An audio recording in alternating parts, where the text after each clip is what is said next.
nchi ya Atlanta, Georgia, kwenye Marekani, na kitongoji ambacho walivyumba miaka nyuma huko walikuwa wakifanya shughuli zao huko, na pia shule yake wanacheza mpira, unajua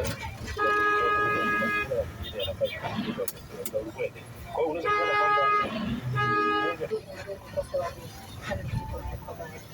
kwamba kwa hilo tunatumai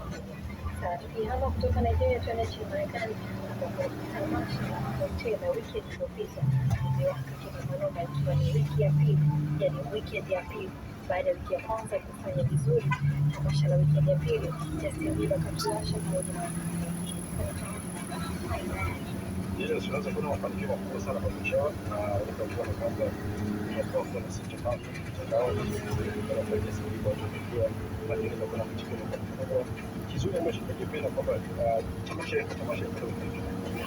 la ukiangalia usiku tasiri kwa chumba ambayo ilikuwa kwa perform na ukiangalia YouTube kwa kuna mtu kati, kuna mtu ambaye alikuwa anasimamia, ilikuwa ni wao kampuni ya Coachella na Justin Bieber. Kwa kuna mtu kati, kwa hiyo ilipelekea kuweza kupata mafanikio makubwa sana, ikaenda yote yeye mwenyewe, lakini ile